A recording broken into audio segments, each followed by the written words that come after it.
All right, ladies and gentlemen, I got Mr. Jared McCoy in the house all the way from Gainesville, Florida. Yeah. So I was wrong about where you're from. For some reason, I was thinking South Carolina. I'm like, oh, it's not that far of a drive for him. You're like, oh, yeah, I'm here from Florida. I was like, yeah, that's a poke, my friend. Oh, yeah. 9 hours. 9 hours. So that's a drive. So you are with Xpedition. Yeah. So right? I'm the regional sales manager over the Southeast and the Mid-Atlantic states. So you got your hands full. Yeah, it's fun. And you said, and so with Xpedition, you manage that. You have a handful of reps that you manage for that territory. Yep. So we're partnered up with Outtech. Outtech reps our line. So I've got 5 reps in those states. Everybody has their respectable territory, and we work at it and grind. Dude, yeah. Because our rep is Lance. Yep. And if you know Lance, Lance is awesome. Oh, yeah. You know, he's a talker. Oh, it's if Lance is calling, you just cancel an hour. Listen, that's what it's funny. I was talking to one of our other reps the other day, and he was asking about Lance too. And we were talking, I was like, man, if Lance comes in and he catches me, or if I talk on the phone, I'm like, my production for the day is like non-existent. Oh yeah. And it's not boring conversation. It's always entertaining. It's always, and there's always something going on with him. Oh yeah. But you know, good stuff, man. Xpedition, has been in our shop. I think this is year 2 for us, right? So we came in, we brought you guys in, we kind of talked, and we had the Xlite series, which fantastic bow. Oh yeah. Right. That line, the Xlite series was kind of interesting because you guys had so many different ATA options. Oh, there was 3 generations of, you know, you had the original 31 and 33 with the XB1 cam. Then you had the 29 and 35 that launched the year after with the XB2 cam. And then you had that, you know, the Xlite 33 that was a true binary cam with all the integrated stuff put onto it. And it's cool to see how it's developed through those 3 to what dropped this year. Yeah. I mean, we had I think for a first year being in our shop, I think we did pretty well with them.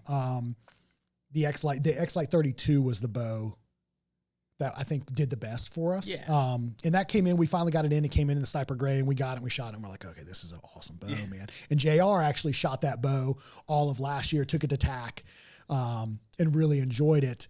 And then we got these bows this year, and you guys have really thinned the line. Oh yeah. Right. Yeah. From all those different ATA options, obviously from all those different iterations now to a 30 and a 33. Yep. All the Xlites still available, but they are still available. Main line is our NexLite, the new generation. You know, when we designed that bow, we wanted it to look lighter. We wanted it to be lighter.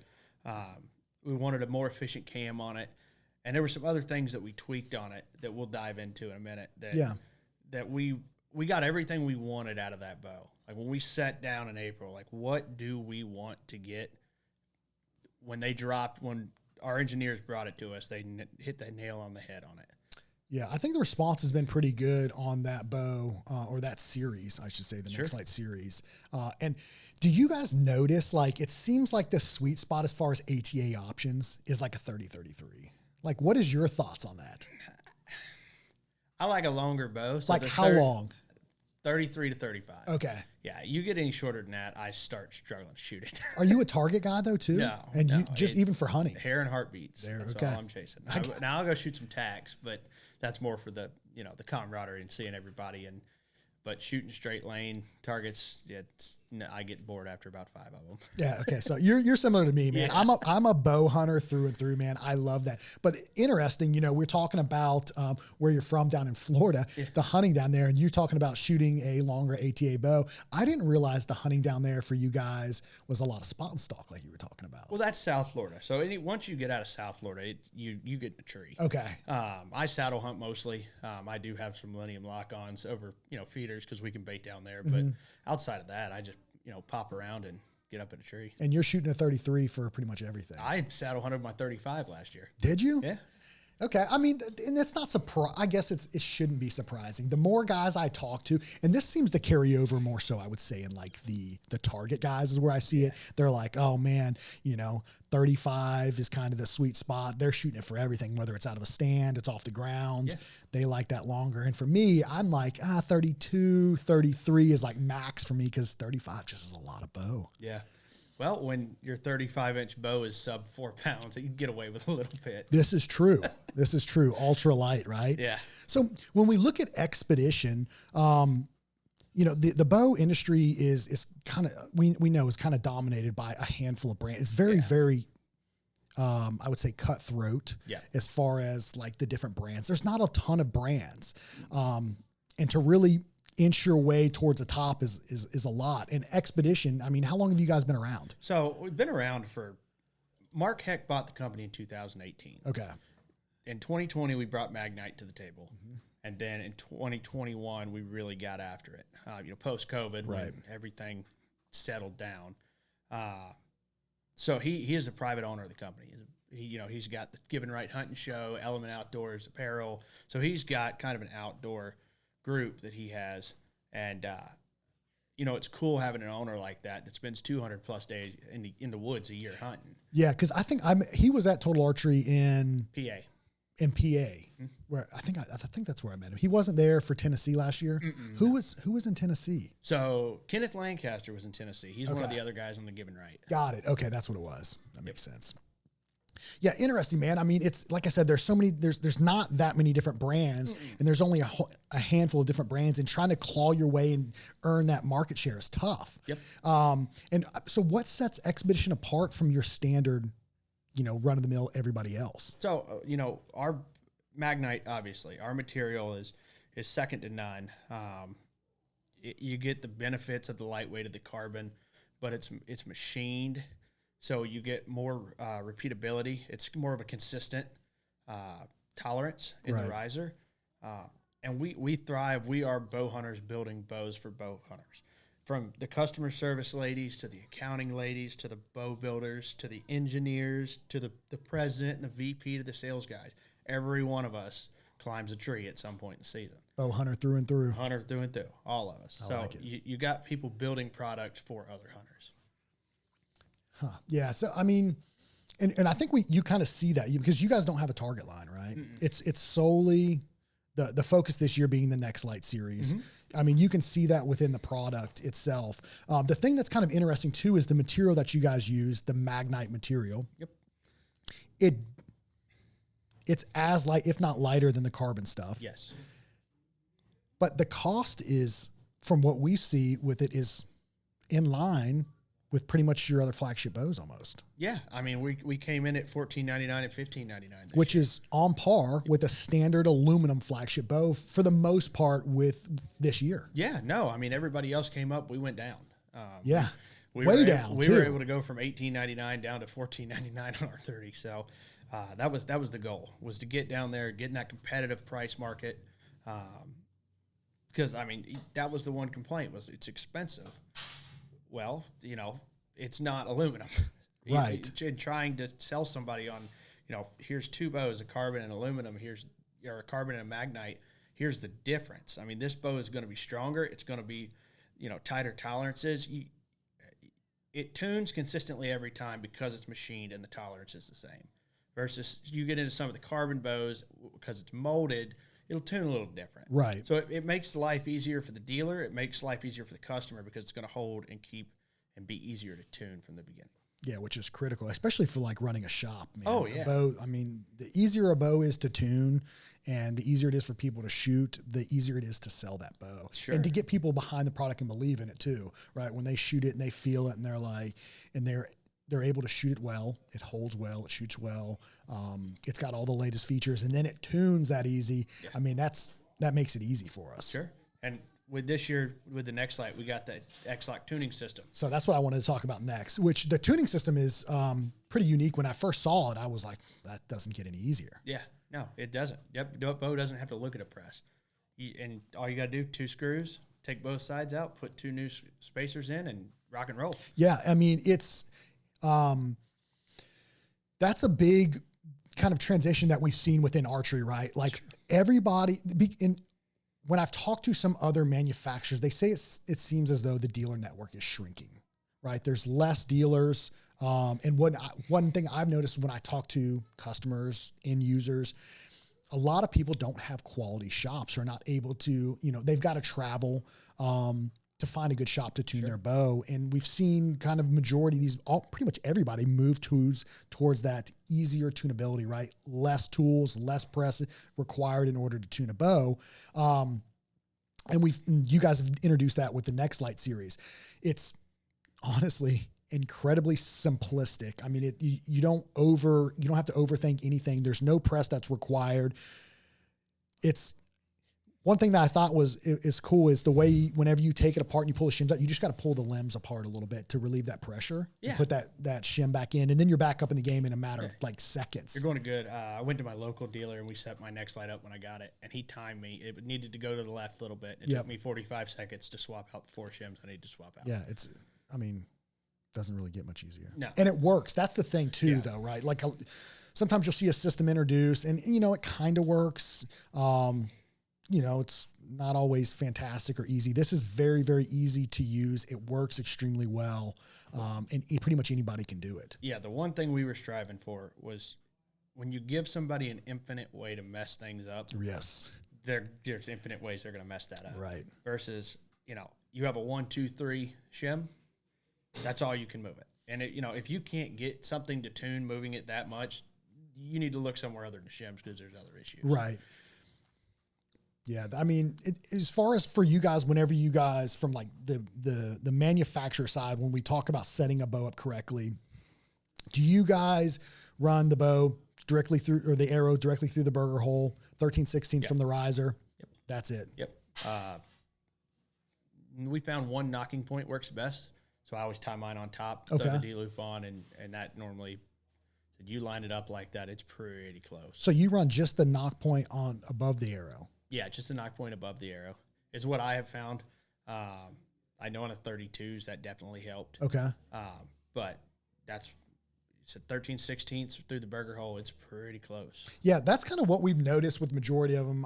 When we did set up some of the NexLites and we were playing with it, it seemed to hold true. I mean, as long as you're running the right arrow through the right spine, that's a major factor. The bow through a hooter shooter should tune like that. The person's grip and the arrows, when you throw all those variables in, it might paper tune for me. It might tear 4 inches right for you. Yeah, well, so it's funny enough. I did a podcast about this the other week. I think it was last week, and we were just talking about like shops and tuning a bow and kind of what goes into it. And there was a comment that was made talking about a shop had paper tuned a bow. They did it for him. He never got to shoot it. They ran their arrow through it, their release. He's like, those weren't even the arrows I was shooting. How is it tuned? And I'm like, well, it's not. Not for you. No. That's a real problem. Yeah. So, yeah, I don't know. We see the tuning side of things is interesting. And I think that's why we've seen more and more people get more involved in archery and on the do-it-yourself aspect. Oh, 100. That is blown through the roof. Because confidence. Yeah. They know that they over tweak their equipment most of the time. And I'm just as guilty as they are because I've got a press right there in my man cave, and I'll get to tinker, and it'll be shooting great when I start, and when I get done, I have changed way too many things, but the DIY, everybody building their own arrows, everybody wanting to set their own bows up, and it's a confidence thing for them, but it's also like you said, there's fewer shops, and if they can do it at home, that's where their head is. Yeah. Now, I am 100% go support your local dealer. Yeah, go absolutely. Buy all your stuff from your local dealer. Have your local dealer do it if they can. But a lot of people are getting into this DIY stuff. Yeah, I think so. And I think it's more so the guys that are really into archery, and it's becoming easier and easier for people to do. Yeah. And like we talked about, I think it builds confidence in you and your equipment, because the more you understand how your equipment works, the more proficient, the more confident that you are within it, because you know exactly how the system is supposed to work. Sure. And if something's off, you can diagnose that issue, correct it, get back up in the game yourself, versus, maybe having to drive just for, I don't know, maybe your limb driven arrow rest is not down when it's supposed to be. Something simple, right? Yeah, or you're, a quarter twist out of time. Your fixed plates aren't flying. Right? Yep. So it's simple stuff people are learning how to work on at home. But I'm still 100% go to your local bow shop. Yeah, go absolutely. buy your stuff from that guy. Stay off of Amazon.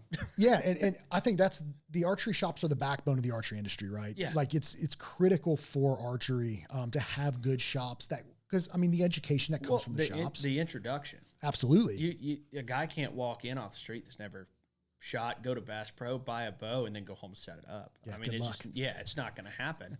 And, the local bow shops are the bloodline of keeping this sport growing just from the introduction side. Because, you know, if a guy buys a bow off the internet, box store, wherever, and he goes home and he sets it up and it's shooting like crap, and after 3 weeks, he's still not shooting the way he wants to shoot, and he's just getting frustrated. He throws it in the closet. He never looks at it again. Right. Versus, you know, you go see your local dealer, and they get you set up right from the rip, give you a little, you know, some tips. Introduction, and now this guy's shooting good, and he's liking it.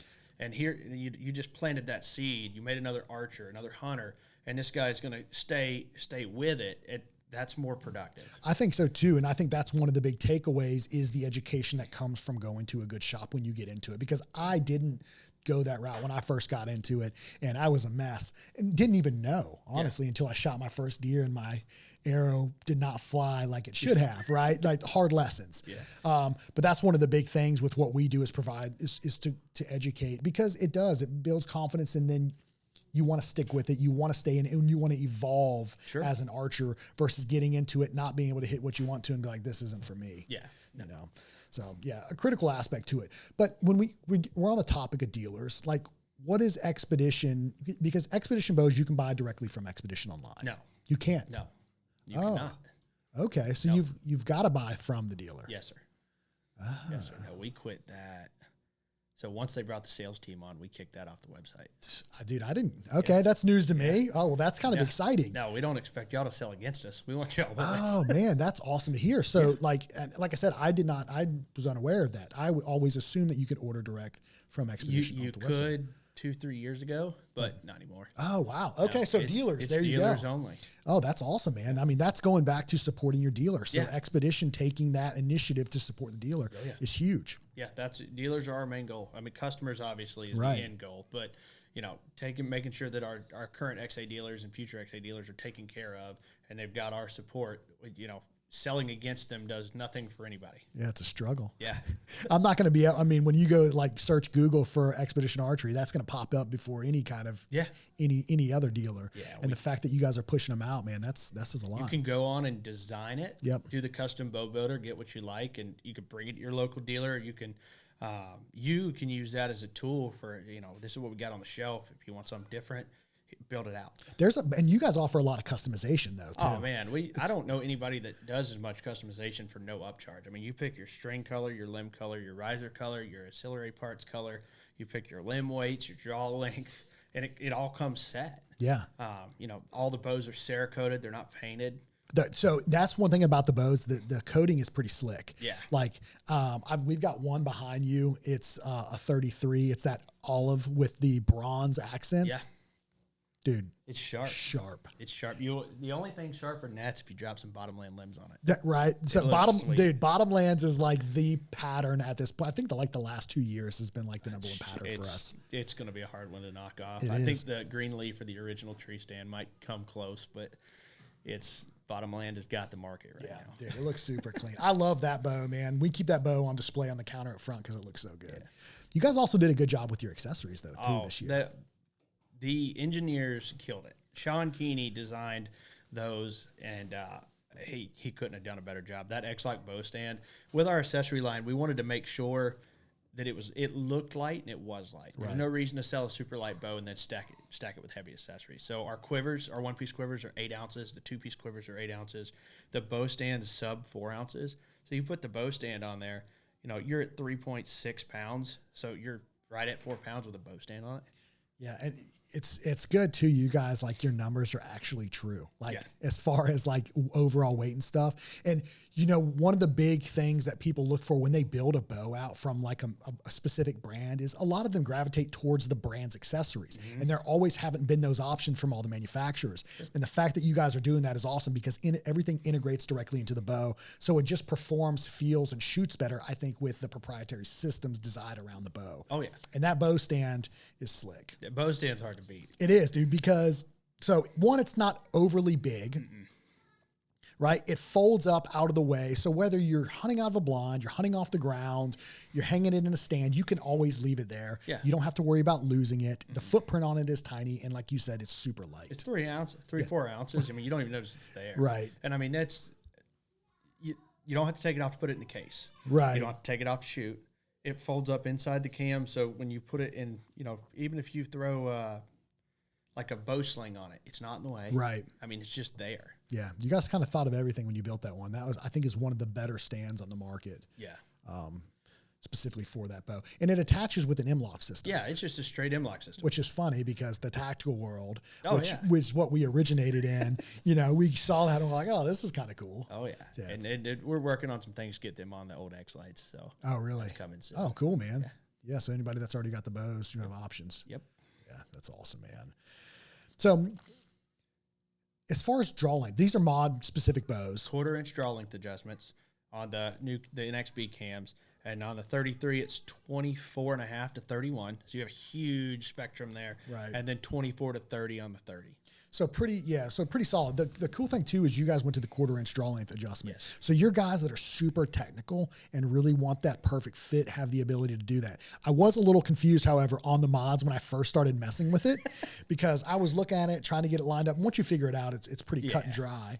But that micro adjustment, I think people appreciate that, especially your more techie guys. And we went to a 3-mod system this year. We've always had a 2-mod system, but we weren't getting the efficiencies we wanted to out of that, so we went to a 3-mod system. So whether you're at 24 or 31, it's going to draw extremely well, and it's going to perform. Yeah. And that's the other thing that we really wanted to get out of it, was just to make that bow efficient from the top to the bottom. Yeah. And with the let-off adjustment is nice. So what's the let-off options on it? 75, 80, 85. So, yeah. What do you shoot your bow at? I shoot at 80. Do you? I'm sorry. It's 70, 75, and 80. Okay. And I shoot it at 80. Yeah. So the thing that you guys have done really good, I think, that's carried over, I really liked on the Xlite series, was the draw cycle and the back wall on these bows. Yeah. So the draw cycle is, in my opinion, one of the more consistent draw cycles all the way through, right? It doesn't roll over and dump off. Mm-hmm. It's not overly stiff where you feel like you're fighting it. It's smooth, it's consistent, it's enjoyable. You can shoot the bow a lot. And then when you get to the back wall, as long as the bow is in time correctly, is incredibly solid. Yeah. There's no sponge in it whatsoever. And then the other thing, the hawking point, is the valley on the bow. It's got a really good valley. It's just deep enough to be comfortable, but it's not so deep you can't get out of it. Exactly. And that's a problem with some of these bows with, depending on the let-off option that you run or just the way the cam's designed, is if you feel like you've really got to force that bow down as a bow hunter, it's not fun. It's a nightmare because good luck containing the arrow inside that arrow rest without it smashing around against the riser. And on the other end of it, when it gets so shallow that you're back there and you are having constantly to keep that tension, or it just tries to go. Yeah, it does. And that's the thing, is like everybody's different, right, on what they really like or enjoy. But I would say for the most part, what we see is that happy medium, right? A forgiving valley that's not overly forgiving, right, to where it's so hard to force it down, but it's not so short or so shallow that, like, if you let up a little bit in cold weather or you relax a little bit, it runs away. Yeah. Yeah. That's not good. Yeah, it's definitely a solid bow, man. The cam system on it is good. It's efficient. The speeds are pretty decent, I would say, for what it is. It's an enjoyable shooting platform. What has the feedback been from the public that you guys have seen? How are you from the Xlite to the NexLite? It's completely different. Okay. People love the NexLite. And I think some of that has to do with brand awareness. Just the marketing over the last year has been huge. I'm sure you saw that Onyx drop we did with the NexLites. How was the response on that? It was insane. Was it? I mean, we had people foot racing, dang near fighting in Mississippi to get to the Fed. So explain the drop for what you guys did, because it was unique, I think, to verse how anybody else has ever done a bow drop. Yeah. So what we did, we partnered with Plano Cases. Fairdyne sent some stuff. We had some broadheads, some releases. Element Outdoors, our clothing apparel, had a gift card in there. Onyx was our big partner. They gave, I think, a year elite membership, and then we worked with them on the app for the drop pins and all that, and Tacticam sent some cameras. So 6 of us went out all over the U.S. and hid these on public land, and then set a camera up on the bow case, set the bow case up against a tree, and the race was on, and the response was incredible. Was every bow found? Every bow was found within 12 hours. Oh, it took that long. Fast. I'm surprised it took that long, It man. didn't. I dropped one in Georgia over in Hanahatchee Wildlife Management Area, and I think an hour. Oh, wow. And the guy was in a tree stand about half a mile from there and like jumped out of the tree and ran over there and got it. How did you guys launch it? Like, was it all via social? Like, hey, we just dropped another. So there were some cheaters, some teasers, should I say. And then when we dropped, we partnered up with Onyx, Fairdyne, all them, they posted it on their social. We did it on our social. And then, like I said, it got a huge response. We had people calling like, hey, where can we go shoot these bows? The people the stories of the people that found them are awesome. I mean, because we caught it on Tacticam. So you get the video. Yeah. But then they'd call in and talk to Kenneth and give him the story and everything. And it was the Mississippi one was hilarious, man. Them guys were wrestling over that thing. Oh my gosh. How many did you guys give away? 6. You gave away 6. Yeah. What were the main states? Florida, PA, Mississippi. I want to say Wisconsin. There was one somewhere, and then there were 2 more somewhere out west. So you guys pretty much... We covered the country. Yeah. Yeah. So where's the biggest response for Xpedition Archery as far as like, where do you guys have the most bows? Is it southeast? Is it up north? Man, right now it's pretty even. Is it? I mean, there's a lot up north in the Northeast. There's a lot of archery shops up there. Yeah. I mean, PA is so dense with archery shops. It's insane. We're doing really well out west. Really? Yeah. It doesn't seem like the brand loyalty out west is as bad as it is down here. You notice that here? Yeah. Yeah. And I mean, nobody makes a bad bow. Everybody makes a great bow. So, I mean, we think ours is a little bit better. But, of course. It could be generational. Yeah. Yeah, absolutely. I think so. I think the Southeast in particular it is hard to get people off a specific brand once they get on it from what we've noticed. But that's one of the things that we kind of did with our shop that was important to me was options, right? Yeah. Because I believe everybody is different and what works for me might not necessarily work for you. Sure. That's always been important. And as an archery shop, I wanted to be able to provide those options for people to make the decision on themselves, right? Like we provide education, we educate you, give you insight, answer any questions you might have. But, our goal is to let you make an informed decision on what is going to fit you best and feel best. Yeah, no. And that's a great way to run the shop. I mean, it's, obviously I want you to sell nothing but Xpedition. Of course. But that's not reasonable. And, they come in here, they shoot 5 bows and they pick what feels best to them. They're going to have more confidence and they're going to be more successful. Yeah. And I think it builds confidence with them in the shop too. And it builds that relationship. And then they know that they can come in with, kind of us being unbiased. And, if something piques their interest, right? A new bow drops, NexLite series comes in and they're interested in it. No one's going to like sway them out of it or sway them towards something else. Yeah. So I think that's a big part of it, man, with the good shops that we see. And I've had the ability to sit down and talk with some guys from like way out in Texas, all the way to the East Coast that run some pretty high level shops. And I would notice, that's kind of a trend is they carry a variety of brands and just provide the education and let people, go with what works best for them. Sure. And I think a big part of it too is the manufacturer putting the information out there. Yeah. So the manufacturer marketing side of things, I think is critical to bow brands because you have to create the awareness for people to come into our shop and ask about it. Yeah, you got to create the consumer demand on our end. Exactly. So that they're wanting it. I mean, that's our job. Our job is to get the bows to y'all and then help y'all sell. That's it. I firmly believe that the shops need to do a good job of marketing as well for the products they sell and promoting. But the manufacturer really kicks that off and creates that awareness and that interest. And then people come in and asking, and it makes it that much easier for us to put the bow in their hand. Yeah. One thing I did notice, and this is back to the bow. Sorry, we're jumping all around, but it just popped in my head. The grip on this bow. It's completely different. It is completely different. What are your thoughts on it? I like it. I think it's very, very hard to torque. It just got a better feel in the hand. It almost feels tapered. It is. It is tapered. Just a hair. Yeah. You can definitely feel the difference between the NexLite and the Xlite series as far as the grip goes. And I've always kind of gravitated towards a little bit thinner grip. Mm-hmm. And this grip, I will say it is different. That taper feels, it took a second for me to get used to. But I will agree with you when I drew the bow back and every time I look, one thing I always do is I look up at the cam, the string and see if I naturally induce any hand torque. And none, even on the short bow. Yeah. So I was impressed with it. It is very repeatable, and consistent. Yeah. I mean, I think that's a big thing for a lot of people. That's really a defining factor for a bow with them is the grip. Yeah, it's crazy that's it. I mean, it's a massive. But I get that. Yeah. Like if it doesn't feel good in my hand, I'm not going to shoot. If I can't shoot it well, there's no point. No matter how good it looks. No. Yeah. Interesting enough. So you're shooting a 33, man. How do you got that thing built up? And do you shoot that bow for everything, or do you have bows for specific? No, I mean, I run that bow all year. I've been Georgia and Florida this year. I'll probably shoot a tack with it at some point. And it's the 33. It's the 33. Is it a 70 pounder? No, 65. 65 pounds. Yeah. 65 pounds has always been weird to me. There's a huge demand for 65 pounds, though. I can't pull 70. My really? shoulder does not let me do it. 65 I mean, I can get it back a couple times, but I can't go out in the yard and shoot 50 arrows. Gotcha. I can't go shoot 2 tack courses in a day. It just won't let me.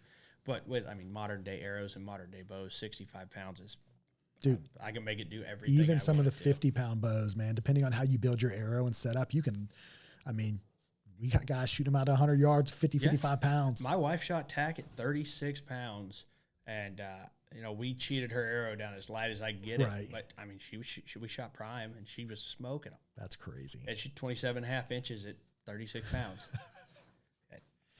Make it work, man. Make it work. So how is your bow built out? Like, what accessory wise, how did you? So that changes by the week. Does it? Oh, dude, see, I'm the opposite, man. When I find something that works, I'm like, this is it. I have ran the Trophy Ridge Digital React forever, since it dropped. And it's stayed on my bow for a while. I'm running a Q80 rest, and then obviously I'm running our quiver, our bow stand, our stabilizers, and our back bar mount. Yeah. But I'm running the digital. Are you? You like it? Huh? Yeah. Yeah, it's easy. Yeah. It takes me 5 minutes to go change from a hunting arrow to a tack arrow. This is true. So simplicity of it is why I'm running it. Yeah, no, that makes sense. I like that concept too. For me, I'm pretty like whenever I build a bow, like I'm like, all right, this is how this bow is going to be built. I typically don't change anything, man. Like when I find something that works, I'm like, this is it. I try not to. I have a tinkering problem. It gets you in trouble. It does. Luckily, I have time to tinker, but I will run that digital react, and I have a single pin, a duo head, and the 3-pin trio that they sell, and I'll run the single pin with a magnifier for tack, and that's a simple switch. Oh, you run a magnifier for tack? Yes. Oh, okay. Yeah, I'm not shooting. I mean, I don't shoot, obviously not the novelty shots, but yeah, I like to see what I'm shooting at. I hear you. But that trio head's what I hunt with. I mean, it's nice to have 20, 30, 40 on the rack, and if I need to stroll it down, I'll stroll it down. But outside of that, it's pretty simple. Yeah, I'm similar in my approach. So I I'll run between a horizontal 3-pin or a vertical 3-pin is what I've kind of gravitated towards because I like a 20, 30, 40 fix for hunting scenarios because typically all the shots that I take are within like 35 yards for like whitetail. And I just like that simplicity, but I love to shoot distance and I love to be able to dial that sight out as far as I need to. Yeah. I mean, I got a block in my yard. It stays at 80 and that's where I practice it. Because then when you get inside 80, it's a chip shot. Everything's easy. Yeah, that was the one thing that it took me forever to like grasp. Like you'd hear that and you're like, nah. But when you start shooting 80, 90, 100 yards, and you start fine tuning your technique and your form and your bow, because I mean, if you're a half inch off at 20, I don't know the exact math, but it's about 10 or 12 inches at 100. Massive. Yeah. It's one click. You're one click off at 20. You're a foot to the right at 100, and you really learn to dial your equipment in when you're shooting that bar. Yeah, I agree. Like I have a little 3D range set up behind my house, and to me, just shooting distance is just fun, anyways. But yeah, I mean, as soon as you start shooting out those greater distances and you go in close, you're like, it's impossible. Yeah, you go to 20, you start clanking arrows. Yes, you're like, all right, I'm not shooting a group. Yeah, I agree, man. It makes everything that much easier. So, I mean, did you guys have, as far as like the design from the Xlite to the NexLite series, what was the major problem that you guys were trying to solve, or what led to that series? Well, there were some things going on there, but we wanted a bow that looked lighter. We wanted a riser that was less reflex, because if you look back at the Xlites, that riser reflexes. I mean, your pockets were up here, your grip was back there. So we wanted more of a straight up and down riser. We wanted a bow that looked lighter. We had the Xlite, it was light, but it didn't look light. the NexLite looks light. When you look at that bow, it looks light. And then we wanted a more efficient cam. We wanted to get a tuning system in there. Just get all the tech up to where we wanted it was our main goal. And we did it. We got it where we wanted it. So, yeah, I mean, you can't argue with it. I mean, one of the things, and it's kind of interesting too, when people pick up a bow, how light it is has a massive wow factor. So what do we got? Put both hands out. Oh yeah. It's like not even. It's not even there. So this is the aluminum material. Yep. This is Magnite material. Yep. What even is Magnite though? So when I looked it up, it's like rare earth minerals it is a metal nanos composite alloy that's ceramic nanoparticles and other rare earth metals. Rare earth metals. That's what I remember. So it's significantly lighter than aluminum. Yes. More durable? Yes. As durable? As durable, if not more. And as far as the machining process, is it the same process as aluminum? Yeah, I mean it's an extrude, it's an alloy, so we extrude it, but yeah, no, I mean it machines the same. And there's, as far as competing with carbon, the reason it's set apart from carbon is it's pretty much as light, but you said it's a stiffer material or more. It's repeatable. More repeatable. That's right. Your carbon is molded. Yep. So the tolerance is not as tight. Versus where that's machined, it's coming off that machine the same every time. So the consistency behind it is much greater. Yeah, way greater. So, and I don't know if you watched, we did our Magnite Tough campaign. We ran that. We had a. You guys froze one, didn't you guys? Oh, we froze one. We sunk one in a pond overnight. We ran it over with a truck. We pulled a truck with it. They took a buggy, like a Polaris Ranger or whatever, put a chain through one end of the riser, put a chain through the other end of the riser, hooked it to an F-250 and drug the F-250 up the road, up a hill at that. Did you guys reassemble it and shoot it? It never come apart. Never. The string came off when it was frozen. When it defrosted, it had some, more weight on one limb. Strung it up, shot it, tuned, fine. Heated the riser up to a couple hundred degrees. Put the strings back on it, obviously. Right. You put the strings on there. That heat transfer, it's going to blow up. But put the strings back on it, shot it, no problems. Threw it in the pond overnight. When they shot it, they didn't clean the mud out of the cam track, so it did derail, but put string back on it, shot it. Fine. We had the bow at ATA sitting in the booth. It was shootable. Did the same thing with the NexLites. So the durability side is there. Oh, it's solid as a rock. Yeah. So as a bow hunter, I mean, that's one thing I think that's a critical thing when you look at buying a bow as a bow hunter, right? If you invest all this money in a hunt, you got to have that confidence in your equipment. And I mean, clearly you guys have put these bows through the ringer. Yeah. And the durability side there's no question. No, they're as strong as they come. Yeah. I mean, that's, like I said, I think that's one of the more important things. And then the customer service side of things, right? So let's say something did happen. The customer service side from you guys has been, I would say, pretty exceptional. I mean, you guys have done a really good job as far as answering the phones and being responsive, because it's hard with some companies. Sure. Some are better than others. And then your lead times have been really good. Yeah, no, we pride ourselves on that. We try to be 2 to 3 weeks out at the longest, which is crazy.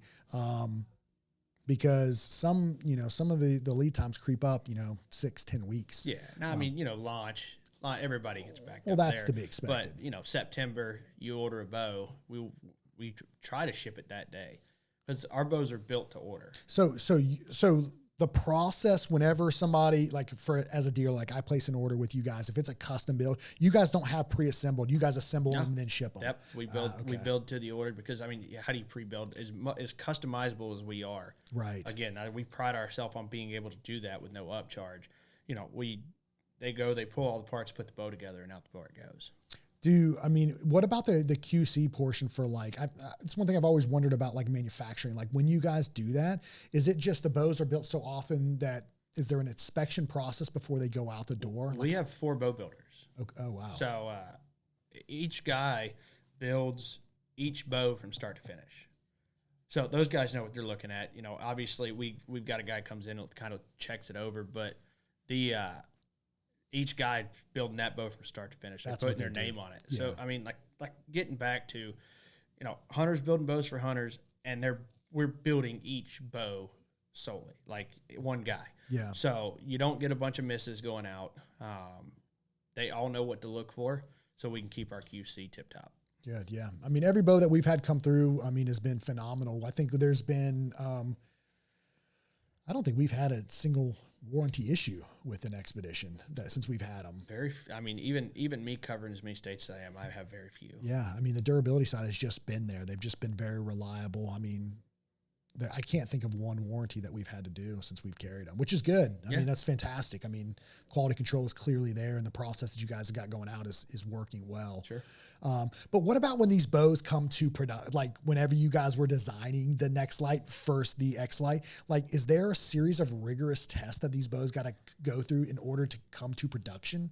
I mean, like anything, they get cycle tested. You build it out, you put it, shoot it a couple thousand times, find a weak point, fix the weak point, and go.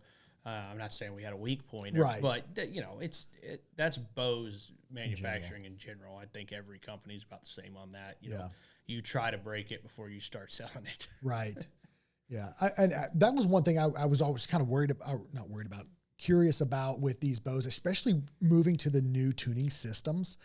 Like, what's the testing process like in order to get there? I mean, because as soon as you start integrating like some of these self-tuning systems, it changes, I would assume, the durability side of the bows, but we haven't seen that. All the systems have been very robust, very durable, and especially this system. Well, our system is no different than, your regular standard shims. Yeah. The difference is instead of wrapping around the axle, they slide on from the back. Right. But it's the same material. Same thing. You think about that. How many of those shims did you just have explode and pop off? Right. Very, very few. Yeah, none. Yeah, I love the system. The system's awesome. I mean, particularly like as a bow shop, right? Efficiency is everything. Yeah. Because when you got so many bows going out the door a day, you've got to be able to. We put them all through paper. We tune them all. They've all got to be set up correctly. And whenever you can take it without having to press it, bust the axles out, pull the cam all the way out, put in new shim series, put it back together, shoot it just to realize that you need a different. And hope that you got it right. Yeah, it just makes it that simple. But with that tuning system, again, has it been pretty much what you do to the top, you do to the bottom? Yeah. I mean, unless you've got something weird, but in all the ones that I've played with and all the dealers I've talked to, it's been pretty identical top and bottom. Yeah, that's what I think for what the most part, that's pretty much all we've had is, everything we do, it works out really, really well. Yeah. Very simple. I do like pairing them with a Hamsky rest. The Xlites? Yeah, or the NexLites. Yeah. I have shot a cable driver forever. Have you? And I don't know. Taboo. I don't want to switch. No, I get that, man. I think that's why there's options. Yeah. I just really love the durability side that I've experienced with that style. Well, rest, I mean, that limb-driven rest. Your string breaks, you can fix it in the field. Bro, you can't press a bow without a press. No, yeah. And I don't care if you use the little clamp on the cable, which we don't. We typically, with a cable-driven rest, we split the cable, tie it in. Yeah. I know some people use the little clamps, but I've never been a fan of it. I don't. That's just more moving parts. Yeah, I agree. And it seems like it kind of wears the cable a little bit, depending on how much tight you clamp it down and whatnot. Yeah, I'd agree. I don't know, man. Xpedition's doing a lot, man. I'm excited to see where they go in the coming years, because you guys are still fairly new brand, in my opinion. Essentially, yeah. I mean, we're 10, 12 years old, but when Mark bought the company and we started the Magnite, we rebranded. Right. New logo, completely new staffing, and the company, we just changed the direction the company was going on and changed the way we wanted it to go. Yeah. So, I mean, we live and die by Magnite. Is that, all bows, that is going to be the material? So, we have our 799 reflection that's aluminum, but when our main focus is the Magnite bows. Yeah. You guys don't have any, I noticed one thing a lot of brands are doing is they're introducing mid-price point bows. Yeah. Are you guys? No. The focus is the flagship bows. Focus is flagship bows. Yeah. I think, because I look at it two ways when you start doing that. It's like almost kind of like you can water down a company. Yeah. Maybe take away from, but then I look at it, it's like, oh man, there's a demand for it. So I don't know what the right answer is, but you're chasing two markets there. It is two markets, and I'll tell you who dominates the mid-price point bow. Bear. There's not that crown has been worn for a while now. That's a tough one to beat, man. That's a tough one to beat. So as far as with the NexLite series, you guys have had a really good response. Are you guys constantly opening new dealers? Yeah. I mean, the reps are burning it up. We're burning it up. That's been the goal, is to expand our dealer network. No, go ahead. As much as we can. Yeah. Like I said, I think the more bows you can get in the shop, the more people can test them, the more they can get a feel for them and understand what this Xpedition actually provides and the value that they provide. Because the other thing that we didn't touch on is the strings that come on these bows. Oh, you're getting a $200 string set, which is insane. Yeah. I mean, the ABB strings that come on there, $200. I mean, most bows come with, stock strings, right? Stock strings, as we know from most manufacturers, aren't fantastic. You guys have got a string builder. That's what they do, putting those strings on from the get-go. Yeah. If you look at what you get with our bow, the customization of the colors, the strings, the extra modules, we're giving, if you were to buy that from competitor companies, you'd be over $500 in accessories we're just giving you. Oh yeah.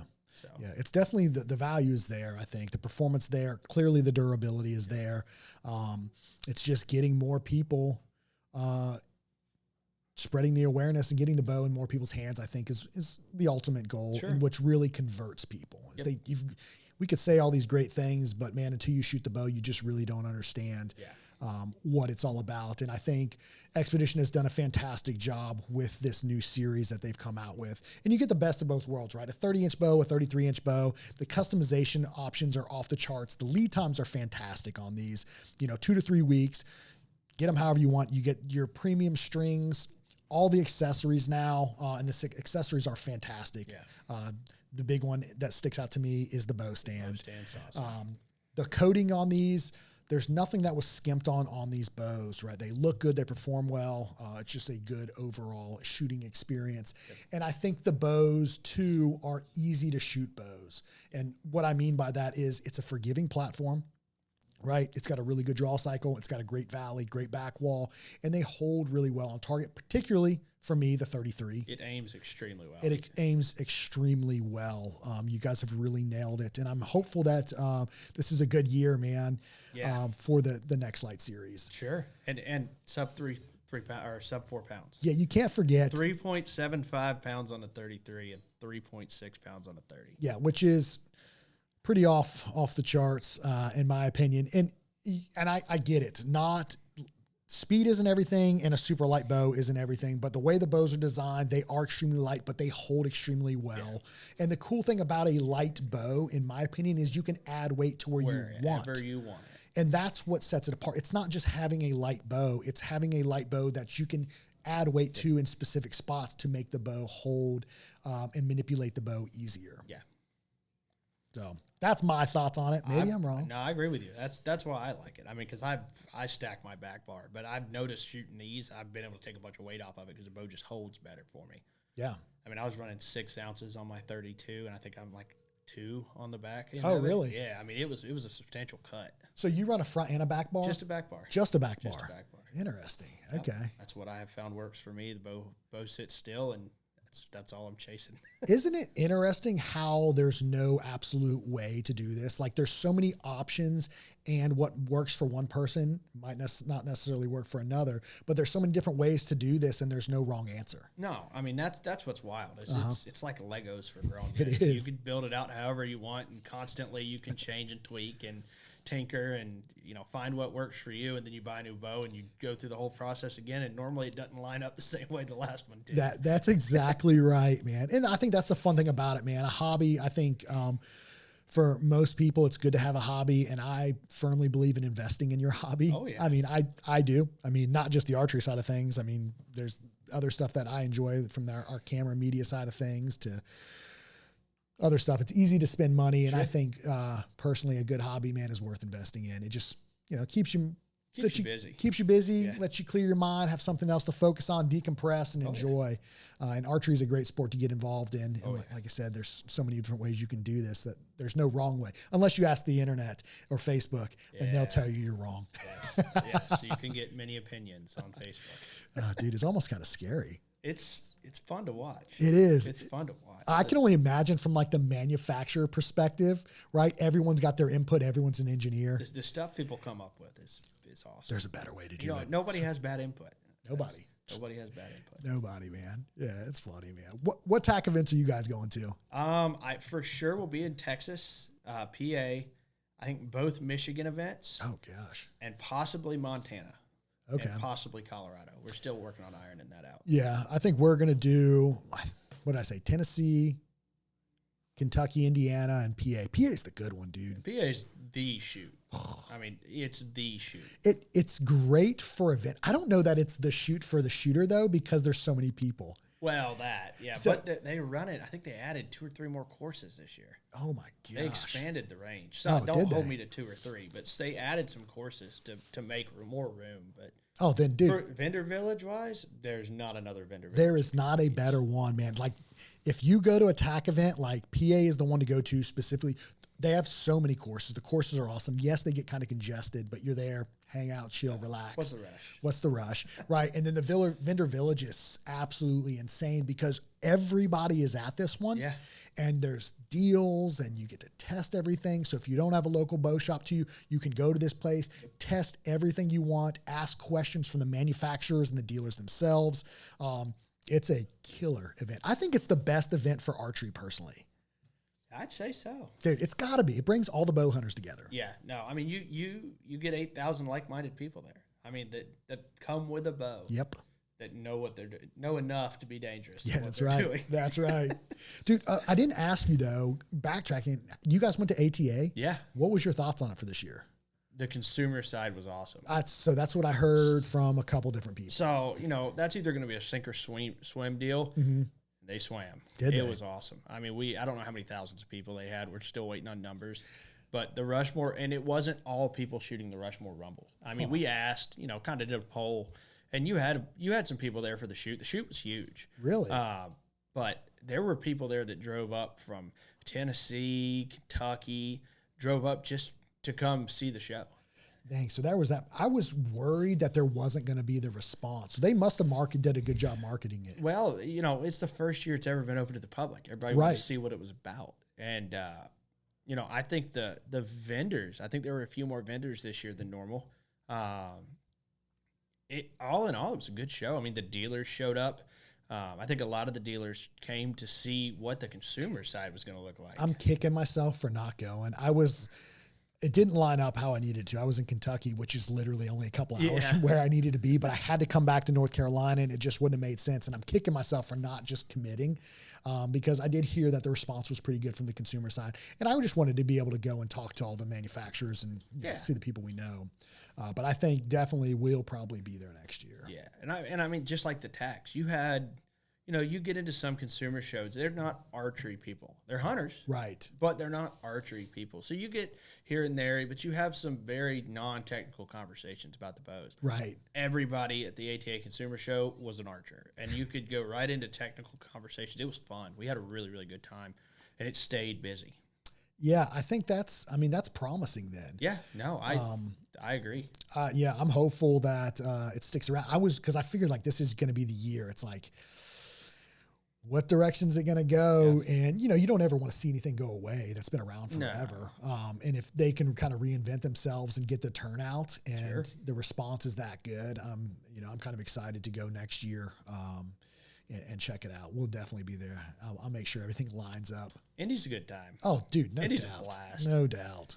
I've done it in St. Louis. It was not fun, but Indy is a blast. It was not fun there? Oh, St. Louis is. Yeah. Not your. No, we went to a hockey game one night, and you were standing outside the stadium listening to gunshots. That's a hard pass, man. Yeah, we were ready to go home. Hard pass.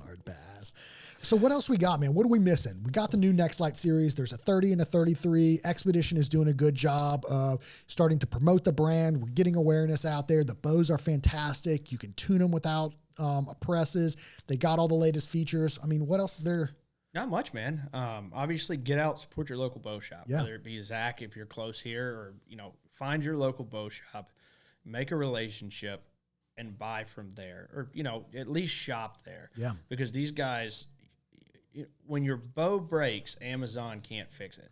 You got to go to these guys. So without your supporting them, they hurt. Yeah, And archery doesn't exist without the little guy. That's because right. That's who fixes your bow. that's it. And if you wanted to go anywhere and try anything, that's the place to go. You're not going to be able to try it online and then return it. So yeah, I would definitely agree, man. Support your local bow shop. It's critical. The archery shops are the backbone of the industry. Anything that's misunderstood about Xpedition? I don't think so. I mean, we way back in the day, we had a little, some issues, but it's a completely new company. We say that was Xpedition. This is XA. Yeah. Okay. So, it's Magnite bows. The customer service is second to none. I mean, you give us a call, you're going to get, Miss Liz or Nathan on the phone. From the dealer side, you can call us. We answer the phone. Parts ship pretty quick. Yeah. Bows ship pretty quick. So that's we thrive on the customer service side of things. Yeah, I can agree, and I can attest for that. You guys have done a very good job taking care of us, and answering any questions, provide value, and just being incredibly responsive. Which makes it easy for us as a dealer to relay that information back to our customer. Sure. Right. When there's that downtime and we don't have an answer, it can be frustrating for the customer. Sure. But you guys are on it, man. Yeah, man. So, cool. Okay. Dude, I appreciate you coming on, man. And like I said, hopefully looking forward to seeing you again at maybe some of the Total Archery events. Yeah, man. Thanks for having me. Yeah, of course, man. I think it's important, man. You guys got a killer product, and it is pretty technical, and you've done a good job explaining it, what the difference are, because Magnite it's a name if you don't understand it. No, 100%. And that's our big push is the education on the material. That's it, man. I think it's important, and when people understand it, they can appreciate it. It creates more interest. They want to test it, and then they shoot it, and they're like, oh, all right. Yeah. It's everything it says it is and more. And you guys have done a good job, man. The NexLite series, building off the Xlite series, is absolutely fantastic. And I'm hopeful that we're going to have a good year with you guys, man. Sweet, man. So, Jared, again, I appreciate you, man. Yeah, man. If you guys got questions, man, about any of the Xpedition bows, you can always reach out to us here at either the Archery Project, call my shop, Extreme Outfitters. We'd be happy to help you out. If you want to shoot the bows, go see your local dealer. We stock them all here. And if your dealer doesn't have them, encourage them to bring them in, man. Open the account, bring the bows in, give them a chance. I'm pretty sure you will be excited for what you get. The customer service, like I said, is fantastic. The bow, the quality of the equipment that you get is there. I mean, it's premium everything. Yeah, we slouch on nothing. On literally nothing, man. Strings included. Yeah. So that's it, guys. I appreciate you guys, everybody listening. Again, man, appreciate your time. Yeah, we got to get back to it. Got questions, got comments, drop them, let us know. And again, that's another episode of the Archery Project. See you guys in the next episode.